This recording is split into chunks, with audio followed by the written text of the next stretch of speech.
میں مولانا روم کی ایک چھوٹی سی کہانی سنانا چاہوں گی. جی. ایک گڈریا مسجد میں نماز پڑھتا تھا تو گاؤں کے امام مسجد سے اس نے پوچھا کہ سرکار جو یہ میرے مویشی ہیں بھیڑ اور بکریاں ان کی چراگاہ دریا کے پار ہے, ہمارے گاؤں میں کوئی ان کے خوراک کا سامان نہیں, تو میں روزانہ جاتا ہوں تو مجھے کشتی کے 2 آنے دینے پڑتے جانے کے, 2 آنے دینے پڑتے, تو میرے تو بہت پیسے خرچ ہو جاتے. تو آپ بڑے پڑھے لکھے آدمی ہیں, اتنی بڑی بڑی باتیں بتاتے ہیں, آپ مجھے کوئی ایک چیز بتا دیں کہ میرے یہ پیسے بچ جائیں کشتی والے کو جو میں دیتا ہوں. مولانا نے سوچا میں اس گڈریے کو کیا سمجھاؤں گا, اس کی سمجھ میں کیا آئے گا. کہا بسم اللہ الرحمن الرحیم کہہ کے اپنے مویشی بھی اور خود بھی دریا میں اتر جایا کر. اگلے سے اس صاحب یقین نے, یہ بنیادی صاحب یقین نے جو ملا نے کہا تھا اس پر اس نے بسم اللہ پڑھی, اپنا تہمد اپنی کمر سے باندھا, مویشیوں کو بھی اور خود بھی, اور دریا کے پار. آہا بے حد خوش 2 آنے بچ گئے, میرے بچوں کا کھانا اچھا آ جائے. واپس بھی ایسے ہی آ گیا. اب زندگی بہت اطمینان سے گزرنے لگی. ایک دن شام کو وہ اپنے مویشی گاؤں واپس لانا چاہتا تھا تو دیکھا کہ مولانا بھی وہیں کھڑے اور بہت پریشان ہیں. دنیا بھر میں دستور ہے کہ سورج ڈوبتے ہی کشتیاں الٹی کر دیتے ہیں. ملا کشتی الٹی کر دیتا ہے کہ اب سفر ختم, اب کل جب سورج طلوع ہوگا تو پھر سفر کی ابتدا ہوگی. غروب ہو چکا تھا سورج. انہوں نے دیکھا یہ اپنے پورے ریوڑ کے ساتھ مزے میں گاتا, گوالا گاتا ضرور ہے,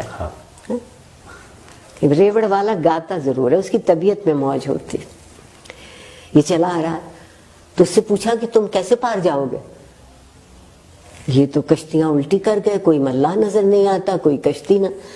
اس نے کہا واہ مولوی صاحب واہ, مجھے تو آپ نے ہی بتایا تھا کہ بسم اللہ پڑھ کے دریا میں خود بھی اتر جانا, مویشی بھی ہو تم پار ہو جاؤ.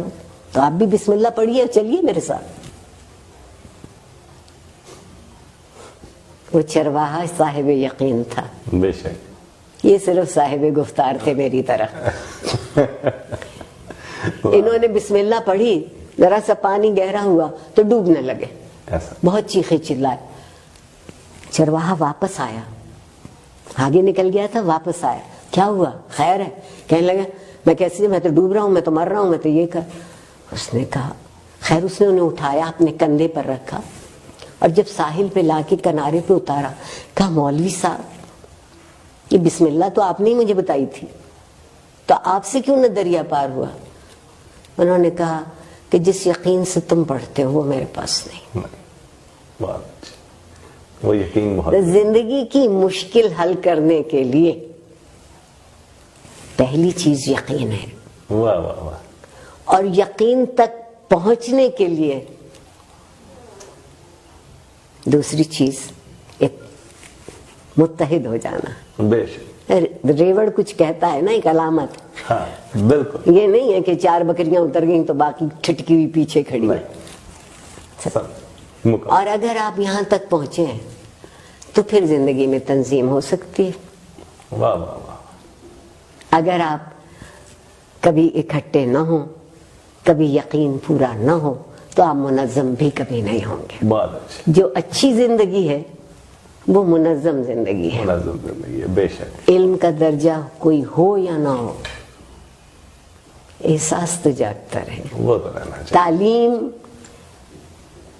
یا ایجوکیشن کہہ لوں, نالج اس وقت بنتی ہے جب آپ کے احساس میں شامل ہو جاتی ہے.